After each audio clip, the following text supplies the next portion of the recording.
Frère, je ne sais pas ce que tu penses de l'état et du climat actuel en France. Moi, je ressens que l'atmosphère est dense, funèbre et ténébreuse et l'ambiance. Je refuse que ma paix et ma confiance en Dieu dépendent des circonstances. Le monde rejette sa présence, maintenant il blâme son absence. Ils ironisent la repentance, passent leur confiance que dans la science. Aujourd'hui, face à leur impuissance, ils accusent Dieu, ça n'a aucun sens. Ils nous prennent pour des cassos, mais un jour ils prendront conscience que le Dieu qu'a sauvé Daniel de la fosse est l'unique source de l'existence. Bien sûr que tu seras déçu si tu ne marches pas sur sa parole. Virus, tu es vaincu par le sang de Jésus, y allant que t'as perdu ta couronne. Je ne rappe pas pour t'épater, mais plutôt pour t'impacter. Rapide et technique comme Mbappé, Jésus-Christ m'a mandaté.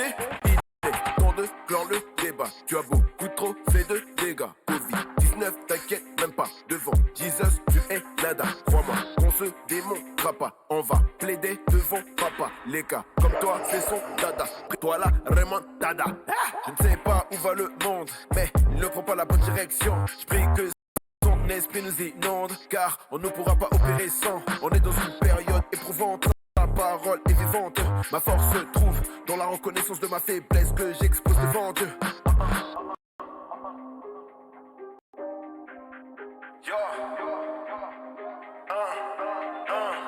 C'était et pourtant tout ça aujourd'hui nous surprend, mais rendons grâce à Dieu en tout temps. Il accomplira ses plans, ouais, c'était écrit et pourtant aujourd'hui nous surprend, mais rendons grâce à Dieu en tout temps. Il accomplira ses plans, ouais, c'était écrit et pourtant tout ça aujourd'hui nous surprend, mais rendons grâce à Dieu en tout temps.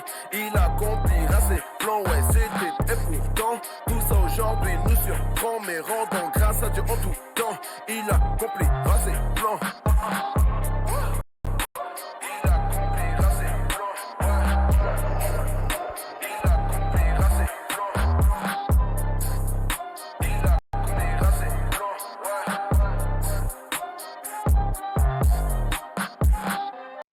Bonjour à toutes et à tous, bienvenue pour cette nouvelle vidéo intitulée Le catholicisme, une histoire qui se répète. Je répète, le catholicisme, une histoire qui se répète.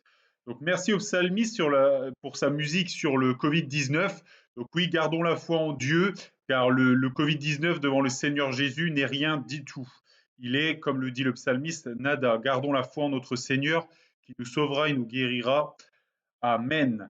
Alors, donc aujourd'hui, nous allons voir une vidéo sur le catholicisme, vidéo qui a pour objet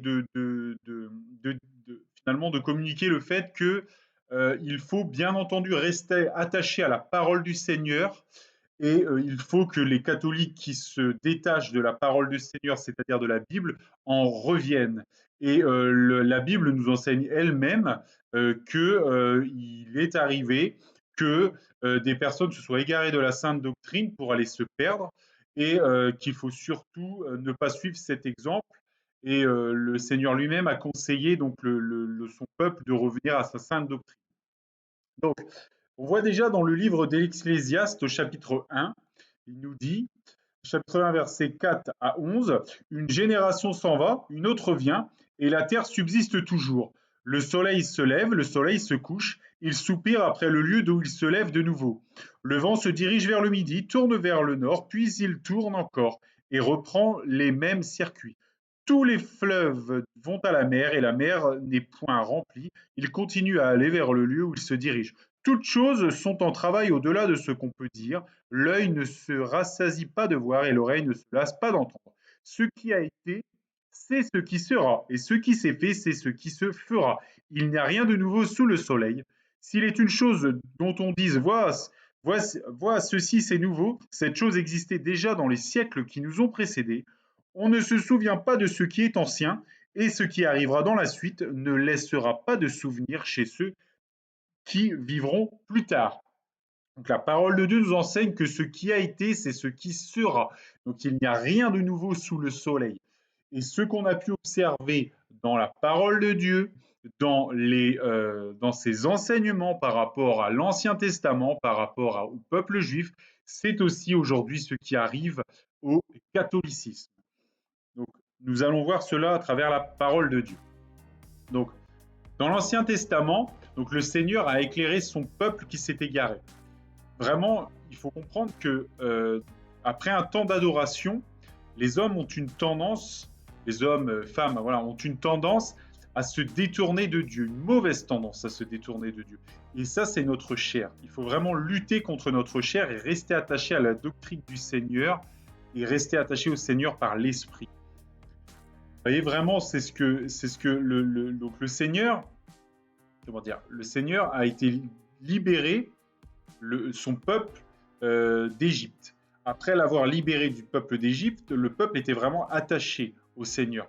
Puis petit à petit, cet attachement à la loi, etc., s'est petit à petit érodé. Et c'est ce que nous dit donc le Seigneur dans... il faut surtout lutter contre ça.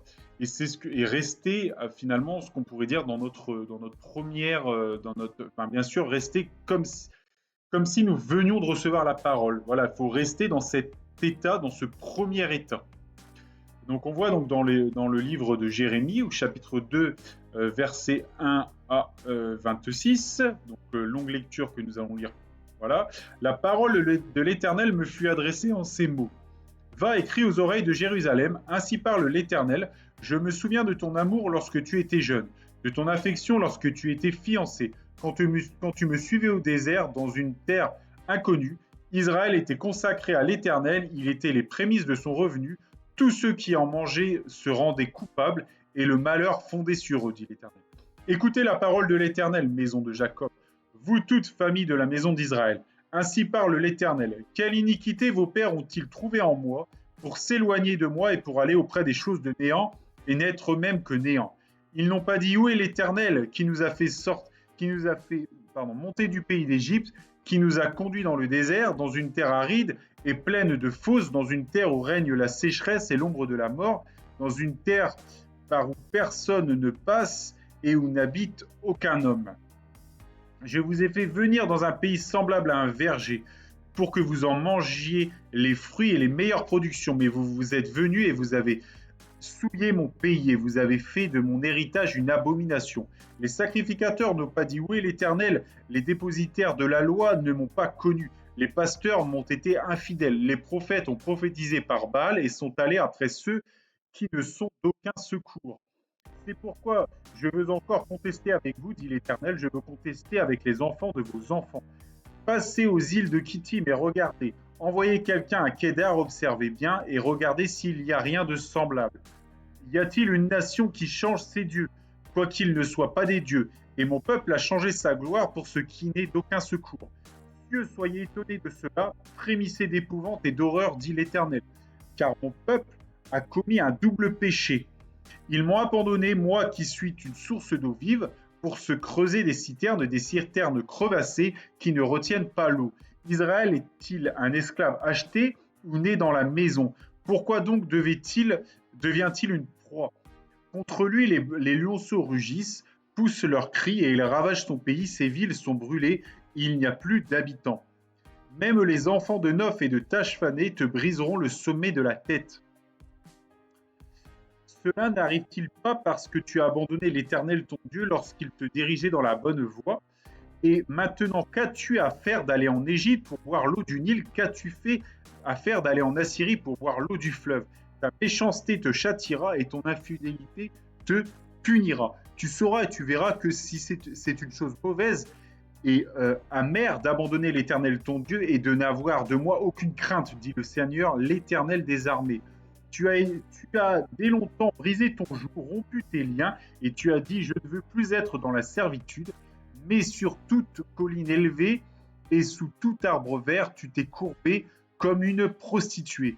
Je t'avais planté comme une vigne excellente, et du meilleur plan, comment as-tu changé, dégénéré en une vigne étrangère? Quand tu te laveras avec du nitre, quand tu emploierais beaucoup de potasse, ton iniquité resterait marquée devant moi, dit le Seigneur l'Éternel. Comment dirais-tu, je ne me suis point souillé, je ne me suis point allé après les Baals? Regarde tes pas dans la vallée, reconnais ce que tu as fait, dromadaire à la course légère et vagabonde. Ânesse sauvage habituée au désert, haletante dans l'ardeur de sa passion, qui l'empêchera de satisfaire son désir? Tous ceux qui la cherchent n'ont pas à se fatiguer, ils la trouvent pendant son mois. Ne t'expose pas à avoir les pieds nus, ne dessèche pas ton gosier, mais tu diras c'est en vain, non, car j'aime les dieux étrangers, je veux aller après eux. Comme un voleur est confus lorsqu'il est surpris, ainsi seront confus ceux de la maison d'Israël, eux, leur roi, leur chef, leur sacrificateur et leur prophète. Vous voyez, donc le Seigneur, oui, le Seigneur a conduit son peuple hors d'Israël, l'a délivré, l'a nourri pendant 40 ans au désert, etc., etc. Le peuple l'a loué, le peuple ensuite était en Israël, a pris possession du pays, etc., etc. Et ensuite, c'est ce que dit donc le prophète Jérémie par la voix du c'est ce que dit le Seigneur par la voix du prophète Jérémie, c'est qu'ils se sont détournés. Ils ont été après Baal, ils ont été après d'autres rois, ils se sont détournés du Seigneur, et c'est bien ce que leur reproche le Seigneur. Et c'est pour ça que les gens ont des problèmes, et c'est pour ça qu'ils sont soumis à leurs voisins, etc., etc. Donc, vraiment, le Seigneur, il a éclairé son peuple, il l'a vraiment guidé, et les gens se sont détournés des voies du Seigneur. Ils se sont détournés du Seigneur, et ils ont même été servir des choses de néant, des faux dieux. Voilà la leçon que nous avons à tirer d'une partie, en tout cas pas totalité, mais d'une partie du peuple d'Israël. Et le Seigneur Jésus l'a dit lui-même au peuple d'Israël qu'il s'était égaré. On le voit donc dans l'évangile de Matthieu, au chapitre 23, versets 1 à 20. Alors Jésus, parlant à la foule et à ses disciples, dit, vous voyez, vraiment, il dit, les scribes et les pharisiens sont assis dans la chair de Moïse. Vous voyez, on en revient, il faut lutter contre notre chair, contre ces mauvais penchants qui nous détournent du Seigneur. Vous voyez, dans la chair de Moïse. Qu'est-ce qu'il veut dire quand il dit la chair de Moïse? C'est-à-dire, Dieu a donné à Moïse sa loi, a donné la loi. Et Moïse a été l'expliquer au peuple, etc. Et les scribes et les pharisiens ne suivent plus en fait la loi, ils sont dans la chair de Moïse, ils sont dans les mauvais penchants de la chair, tout en disant suivre la loi de Moïse. Vous voyez, je reprends, pardon. Faites donc, vous voyez, c'est ce que disait vraiment le Seigneur Jésus, il dit faites donc et observez tout ce qu'ils vous disent, donc les scribes et les pharisiens, c'est-à-dire les gens religieux, mais n'agissez pas selon leurs œuvres, car ils disent et ne font pas. Ils lient des fardeaux pesants et les mettent sur les épaules des hommes, mais ils ne veulent pas les remuer du doigt. Ils font toutes leurs actions pour être vus des hommes, ainsi ils portent de larges phylactères et ils ont de longues franges à leurs vêtements. Ils aiment la première place dans les festins et les premiers sièges dans les synagogues. Ils aiment à être salués dans les places publiques et à être appelés par les hommes Rabbi, Rami. Mais vous ne vous faites pas appeler Rabbi, car un seul est votre maître et vous êtes tous frères. Et n'appelez personne sur la terre votre père, car un seul est votre père, celui qui est dans les cieux. Ne vous faites pas appeler directeur, car un seul est votre directeur, le Christ. Le plus grand parmi vous sera votre serviteur. Quiconque s'élèvera sera abaissé et quiconque s'abaissera sera élevé. Malheur à vous, alors, vraiment c'est les avertissements du Seigneur. Malheur à vous, scribes et pharisiens hypocrites, parce que vous fermez aux hommes le royaume des cieux, vous n'y entrez pas vous-même, et vous n'y laissez pas entrer ceux qui veulent entrer. Malheur à vous, scribes et pharisiens hypocrites, parce que vous dévorez les maisons des veuves et que vous faites pour l'apparence de longues prières. À cause de cela, vous serez jugés plus sévèrement. Malheur à vous, scribes et pharisiens hypocrites, parce que vous courez la mer et la terre pour faire un prosélyte, et quand il l'est devenu, vous en faites un fils de la géhenne, 2 fois plus que vous. Donc un fils de la géhenne, c'est un fils qui va aller à la perdition éternelle. La géhenne, c'est ce qu'on appelle l'enfer, c'est-à-dire le feu éternel.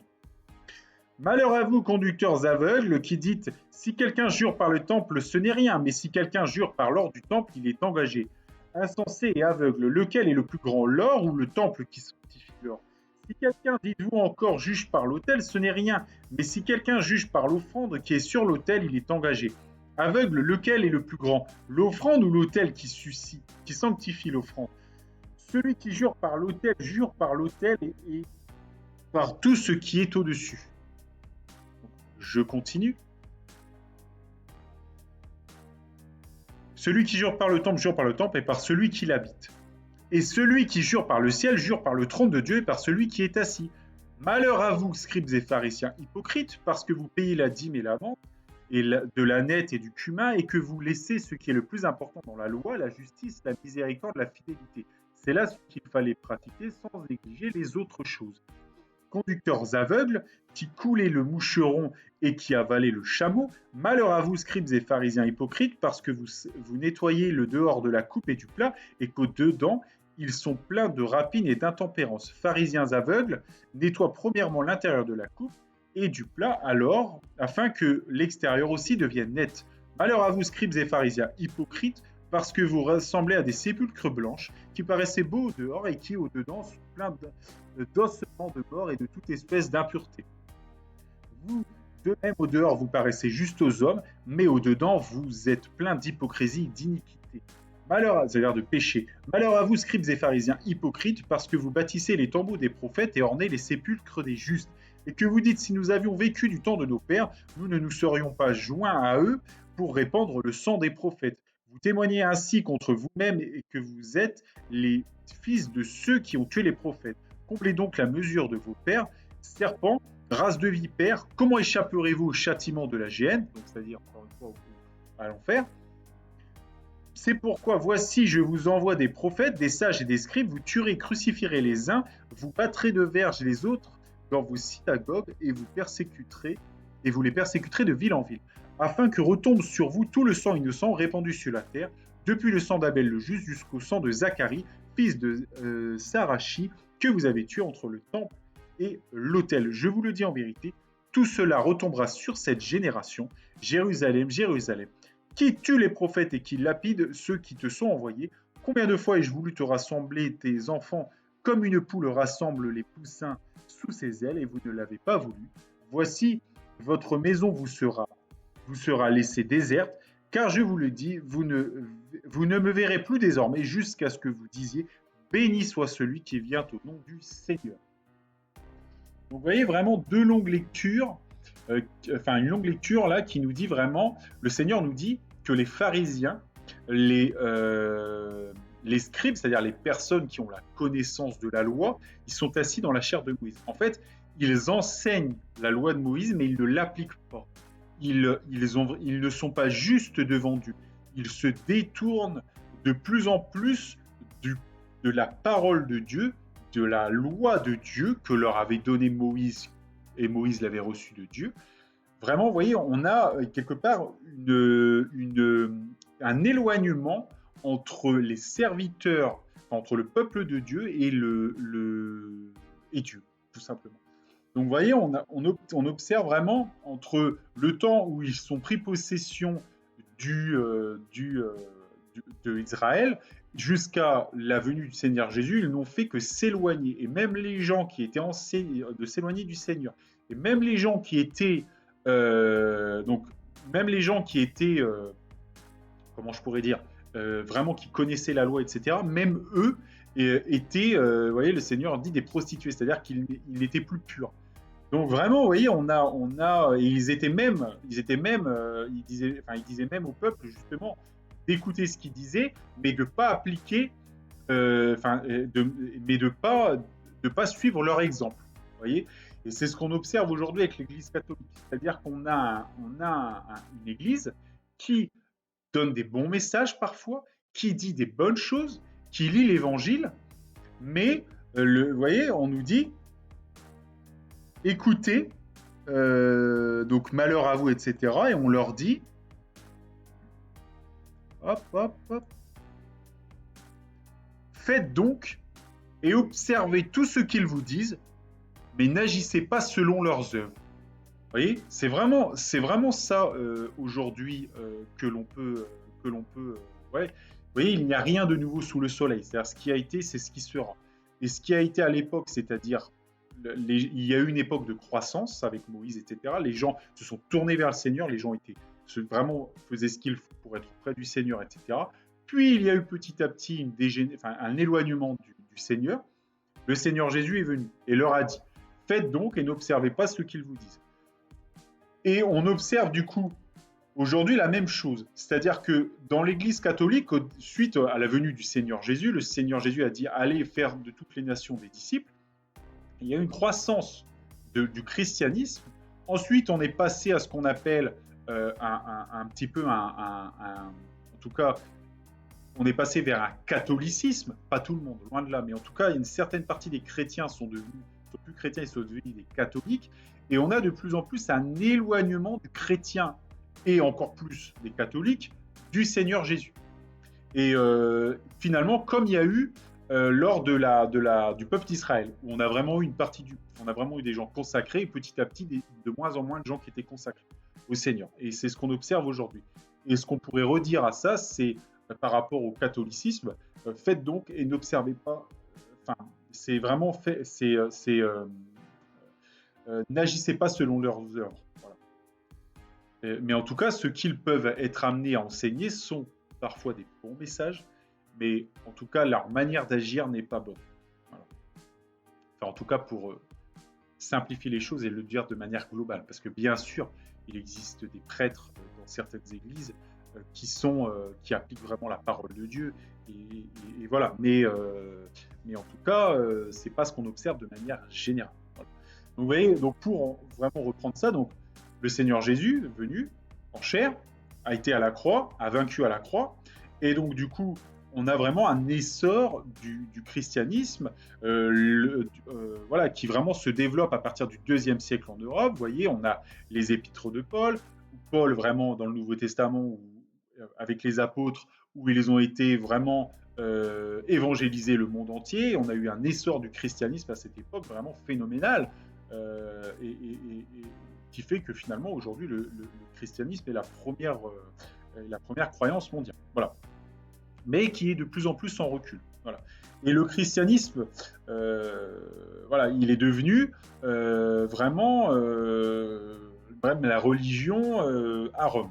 Et c'est à ce moment-là qu'on a vu apparaître finalement le catholicisme. Et c'est un peu là où on a vu un éloignement des doctrines du Seigneur, et donc du coup un éloignement de ce que nous devons faire. Voilà. Vous voyez, parce que là, excusez-moi, je reviens avant, j'avais repris, si vous voulez, ici un épître aux Philippiens, juste pour dire, voilà, donc ils ont été en Inde, en Égypte, et vous voyez, et vraiment l'apôtre Paul édifiait les églises, les apôtres édifiaient les églises, et là, donc du coup, on a des lettres où on édifie l'église. Voilà, donc ça témoigne, si vous voulez, du développement du christianisme dans toutes les régions du monde. Voilà. Et il n'y a pas véritablement d'intérêt, en tout cas sous l'angle de ce que je parle aujourd'hui, à développer davantage sur cette épître. Mais aujourd'hui, si vous voulez, on observe vraiment un égarement de l'Église catholique. C'est-à-dire qu'on nous dit vraiment de ne pas agir selon leurs œuvres, d'observer ce qu'ils disent, mais de ne pas agir selon leurs œuvres. Et effectivement, quand on voit finalement aujourd'hui que on dit effectivement, les catholiques disent, beaucoup de prêtres disent, le pape disent, vous voyez, il nous parle aujourd'hui de l'évangile de Marie. Non, c'est pas l'évangile de Marie, on est sur l'évangile de Jésus-Christ, et on ne sera pas sur autre chose que l'évangile de Jésus-Christ. Et ça, on ne négociera pas. Un vrai chrétien ne négociera jamais. Il n'a pas foi en Marie, il a foi en Jésus. Alors Marie est quelqu'un d'extraordinaire, qui a existé, il n'y a aucun sujet, qui a été enfanté par le Saint-Esprit, il n'y a pas de sujet, mais c'est tout. Et c'est Jésus qui est Dieu. Voilà, et c'est Jésus qui nous sauve à la croix par la foi en Jésus-Christ. Vous voyez, et aujourd'hui, c'est vraiment ça. Vous voyez, il n'y a rien de nouveau sous le soleil. Il y avait un peuple élu, le peuple d'Israël, qui malheureusement s'est détourné et égaré de plus en plus du Seigneur. Il y a eu effectivement il y a eu développement du christianisme et de la foi en Seigneur Jésus-Christ. Et aujourd'hui, il y a effectivement de plus en plus de gens, de la même manière que la première fois, qui vont s'écarter, s'éloigner du Seigneur. Et vraiment, l'Église catholique est en train de faire ça. Voilà. Et pourquoi ? Parce qu'on nous enseigne dans les églises catholiques qu'il y a la foi en Marie. On nous dit de manière mensonger, puisqu'il faut appeler les choses telles qu'elles sont, c'est-à-dire que c'est un mensonge de nous dire que vous voyez, on nous dit pourquoi demander à Marie de prier pour nous ? Ainsi, Jésus confie à sa mère tous ses fils. Il est donc important pour tout chrétien de se confier à Marie et de prier pour elle. De cette manière, celle-ci pourra obtenir de son Fils toutes les grâces pour ses fidèles. Absolument pas. Ne faites pas ça. Ne priez pas Marie. Priez Jésus-Christ, priez notre Seigneur Jésus, parce que priez Dieu dans le nom de Jésus, parce qu'il nous est expliqué qu'il y a un seul intercesseur entre Dieu et les hommes, Jésus-Christ, homme. C'est lui qui intercède directement auprès du Père. Il n'y a pas d'autre intercesseur. L'évangile de Luc, et le Seigneur Jésus l'a dit lui-même, l'évangile de Luc, chapitre 11, verset 27-28, nous dit « Tandis que Jésus parlait ainsi, une femme élevant la voix du milieu de la foule lui dit « Heureux le sein qui t'a porté, heureuses les mamelles qui t'ont allaité. » Et Jésus lui a répondu, donc elle parlait de Marie, en disant « Vive, il faut, vraiment c'est formidable, heureuse, voilà Marie, etc. » Et Jésus lui dit « Non, heureux plutôt ceux qui écoutent la parole de Dieu et qui la gardent. » Et qu'est-ce que la parole de Dieu nous enseigne ? Qu'il y a un seul médiateur entre Dieu et les hommes, Jésus-Christ, homme, et que c'est Jésus-Christ qui nous sauve, pas Marie. Donc, vraiment, vous voyez, parfois le pape est capable de parler du Seigneur Jésus et de parler dans le vrai. Et il est parfois aussi, et il est aussi capable de donner des mauvais messages. Aujourd'hui, on nous parle d'œcuménisme. Alors, qu'est-ce que l'œcuménisme ? En fait, l'œcuménisme, c'est un rapprochement entre les différents courants. C'est-à-dire que c'est un mouvement favorable à la réunion de toutes les églises chrétiennes en une seule. Voilà, bon. Jusque-là, voilà. Et la deuxième définition, c'est rapprochement de religions ou de croyances différentes. C'est-à-dire qu'on veut rassembler, l'œcuménisme, l'Église catholique veut rassembler les différentes religions. Voilà, il y a un seul Dieu, on est tous d'accord, etc., etc. Mais on ne peut pas être d'accord avec toutes les autres religions, puisque nous, Jésus-Christ est Dieu. Et à partir du moment où vous dites ça, il n'y a aucune autre religion, aucune autre croyance qui va être d'accord avec vous. Donc se rapprocher des gens, des autres religions, des autres croyances, pour perdre ce qui fait la nôtre, c'est-à-dire le fait que Jésus-Christ est notre Seigneur, il est Dieu, il est notre Sauveur, et que c'est lui tout seul c'est lui seul qui nous sauve par son sacrifice à la croix. À partir du moment où, de toute façon, c'est ça qui est la clé du salut, et qu'aucune des autres croyances et religions ne reconnaît ça comme étant la clé du salut, on ne pourra pas se rapprocher d'eux. C'est pas possible. Donc en fait, en se rapprochant d'eux, on est obligé quelque part de renier notre Seigneur Jésus. Et ça, on ne le fera jamais. Donc aujourd'hui, l'Église catholique se perd parce qu'elle est en train de renier la foi en Jésus-Christ. Elle est en train de renier notre Seigneur. Et donc du coup, elle est en train de s'égarer. Et de même que le Seigneur a fini par punir son peuple qui s'était égaré, de même, il est dit dans le livre de l'Apocalypse que l'Église catholique va être détruite par les nations. Voilà. Donc du coup, ne prenez pas part à ses œuvres. Voilà. Autre exemple, les saints, c'est-à-dire aujourd'hui, les saints, effectivement, ce sont des hommes et des femmes, des gens que le Seigneur a utilisés, etc., à travers le ministère. Mais quel ministère ? Le ministère de Jésus-Christ, le ministère de la parole de Dieu, le ministère de la Bible. Et effectivement, prier un saint, il ne faut pas prier un saint, ce n'est pas les saints qui nous aident, encore une fois, c'est le Seigneur Jésus-Christ. Donc aujourd'hui, l'Église catholique dit qu'il faut prier les saints, qu'il faut se rapprocher des autres religions, qu'il faut, quitte à perdre le Seigneur Jésus, ça c'est pas forcément dit, mais qu'il faut avoir la foi en Marie, prier Marie, tout ça, ce sont des erreurs, et tout ça fait que on est en train de s'écarter du Seigneur, et de même que le Seigneur a pu le reprocher à son peuple Israël, aujourd'hui il pourrait le reprocher à l'Église catholique, tout à fait. Donc il ne faut pas participer aux œuvres de cette Église catholique. Voilà. Et il ne faut pas aller prier des saints, il ne faut pas aller prier Marie, parce que c'est de l'idolâtrie. Et si vous voulez, moi, ce qui me frappe quand on rentre dans une église catholique, c'est fréquemment toutes ces statues, etc.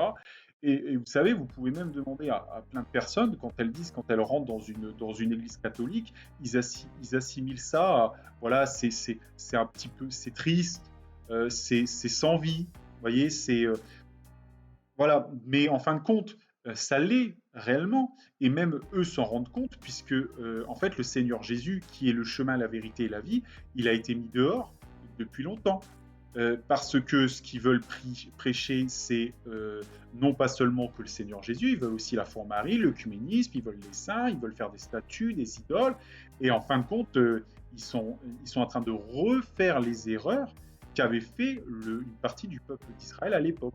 Et ces chefs religieux sont aujourd'hui finalement comme les scribes et les pharisiens de l'époque. Voilà. Donc vraiment, écartez-vous et éloignez-vous de tout cela. Lisez votre Bible et rapprochez-vous d'une église chrétienne authentique et non pas d'une église catholique qui va vraiment vous éloigner du Seigneur Jésus-Christ. Et vous voyez, on nous dit vraiment, et cet avertissement était déjà présent dans le Nouveau Testament, dans la Bible, dont on voit dans le premier épître Timothée chapitre 4, vraiment donc, l'Esprit, donc le Saint-Esprit, Dieu, l'Esprit dit expressément que dans les derniers temps, quelques-uns abandonneront la foi pour s'attacher à des esprits séducteurs, à des doctrines de démons, par l'hypocrisie de faux docteurs portant la marque de la flétrissure dans leur propre conscience. Donc, du coup, on est en train de nous dire qu'il y aura des faux docteurs, qu'il y aura des faux pasteurs, c'est-à-dire des gens qui vont donner des fausses doctrines et qui vont abandonner la foi. Quelle foi? La foi en Jésus-Christ. Voilà. Que prêchait, bien entendu, l'apôtre Paul à son époque. Donc, du coup, vraiment, éloignez-vous de cela et vous voyez, vraiment, ça n'est finalement, il n'y a rien de nouveau sous le soleil. Ce qui a été, c'est ce qui sera. Et vraiment, on a déjà eu un avertissement avec le peuple d'Israël qui a vraiment commencé à marcher avec le Seigneur et à prendre possession d'Israël, qui ensuite est tombé de plus en plus en l'éloignement du Seigneur par des faux enseignements, par les Baals, par des idoles, etc., et qui ont fini par être comment dire, ils vont finir à être conquis et ils sont partis expatriés à Babylone. Voilà. Et aujourd'hui, il y a effectivement l'Église catholique, donc enfin, il y a eu un accroissement de l'Église, etc., de la croyance des chrétiens, et de plus en plus, cette Église est en train de se corrompre. L'Église catholique se corrompt, elle, vraiment encore plus, et il faut rester attaché à la foi en Jésus-Christ. Il faut vraiment conserver la foi en Jésus-Christ. Il ne faut pas être de ceux qui se détournent pour se perdre. Vous voyez, l'Épître aux Hébreux, chapitre 10, verset 49, nous dit, nous ne sommes pas de ceux qui se retirent pour se perdre, mais de ceux qui ont la foi pour sauver leur âme. C'est-à-dire qu'on n'est pas de ceux qui se retirent pour se perdre loin du Seigneur Jésus, mais on est de ceux qui ont la foi pour sauver leur âme. Voyez.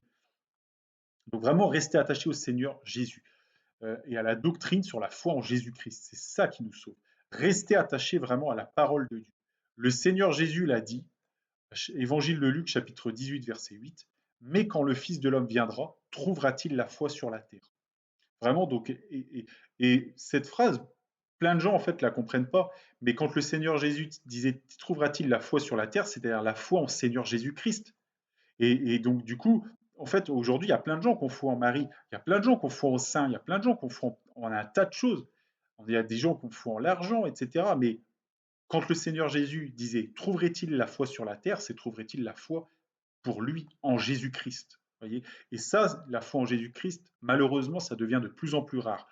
Mais vraiment, regardons cet avertissement qui a été fait par le prophète Jérémie, ne nous éloignons pas du Seigneur Jésus, restons ancrés en la foi en Jésus-Christ. Voilà. Et ce qui a été, c'est ce qui sera. Le Seigneur revient bientôt, restons attachés à la bonne doctrine. Que Dieu vous bénisse dans le nom de Jésus et que toute la gloire revienne au Seigneur Jésus-Christ.